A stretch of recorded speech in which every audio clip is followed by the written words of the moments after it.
लाड़काने खां रिपोर्ट करे रहियो आहे हैदर अली सुरहियो। योम इस्तेसाल ऐं कश्मीरी अवाम सां इज़हारी यकजहतीअ जे हवाले सां डिस्ट्रिक्ट बार एसोसिएशन जे उहिदेदारनि पारां डिस्ट्रिक्ट कोर्ट जे पार्क में तक़रीब मुनक़िद कई वई, जंहिंजा मेहमान ख़ासि डिस्ट्रिक्ट काउंसिल चेयरमैन एजाज़ हिम्मत लगारी, मोहम्मद रियाज़ सुमरो,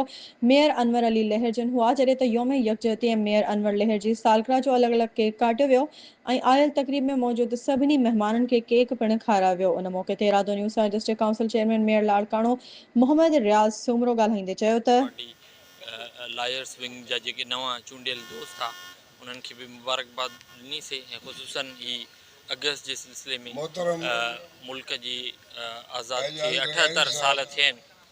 उन सिलसिले में बि अॼु गॾु थिया आहियूं ऐं ख़ुसूसन ॿार में इन क़िस्म जा प्रोग्राम घटि थिया आहिनि।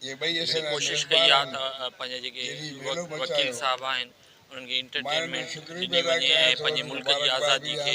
ऐं पंहिंजे शहीदनि खे बि ख़राज तहसीन पियो। ख़ुसूसन 5 अगस्त यौम इस्तेहसाल आहे कश्मीर में जेका हिंदुस्तान जे तरफ़ां बर्बरियत ऐं ज़ुल्म 2019 में जेको कयो वियो उनजी बि मज़म्मत पिया कयूं ऐं इन क़िस्म जो पंडाल में वेठल पंज अगस्त जो असां कश्मीर जो जेको हुयो डे उन में जेको आहे उहो ॾींहुं मल्हाए रहिया आहियूं। असां डिस्ट्रिक्ट बार में जेके बि दोस्त खे गॾु कयो आहे ऐं इंशाअल्लाह ताला इहे सभु असां जेको मेयर साहब आहे उनजे डिस्ट्रिक्ट बार में अचण ते उन आदरभाव कयोसीं ऐं उनजे असां हिकिड़ी कयूं पिया उनजी बर्थडे बि मल्हाईसीं। अहिड़े तरीक़े सां अॼु असां स्पेशली डे जेको आहे कश्मीर जे हवाले सां जेको मल्हायो जिते पाकिस्तान आहे त कश्मीर जे माण्हुनि जो वॾी क़ुर्बानी आहे ऐं कश्मीर जेको उन्हनि जी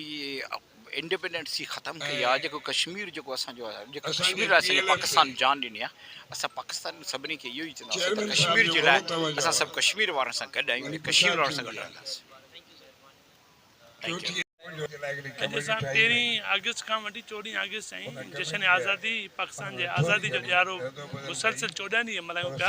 पूरे सिंध समेत लाड़काने ज़िले में बि ऐं उन सिलसिले में बि अॼु 5 अगस्त जी तव्हां ज़िक्र कयो त 5 अगस्त योम इस्तेहसाल कश्मीर जे हवाले सां बि असां हिते गॾु करे उनजी मज़म्मत कई आहे। इंडिया जे उन हरकतनि जी उन्हनि जे जेके बि उन एक्शन आहिनि उनखे मज़म्मत बि कयूं था ऐं अॼु असां हिते जश्न आज़ादी पिणु मल्हाई आहे ऐं हुते केक कटियो आहे पाकिस्तान जो। असां गॾु असांजे नौजवान मेयर असांजे भाउ एडवोकेट अनवर लोर साहिब जी सालगिरह पिणु अॼु आहे, उनजी बि असां सालगिरह जो केक कटियो अथई, उनखे मुबारकबाद पेश कयूं था। उन सां गॾो गॾु अॼु असां PLF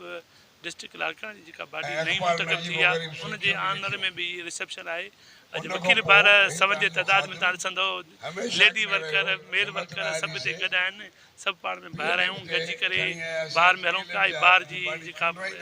मैदान में वेठा आहियूं ऐं सभु दोस्त सां गॾु आहियूं। अॼु असां जश्न आज़ादी जो समा आहे उनखे असां मल्हायूं पिया ऐं पाकिस्तान जे हवाले सां पाकिस्तान हमेशह क़ाइमु ऐं दाइमु रहे इन दुआ सां असां मेयर साहिब खे बि मुबारकबाद पेश कयूं था।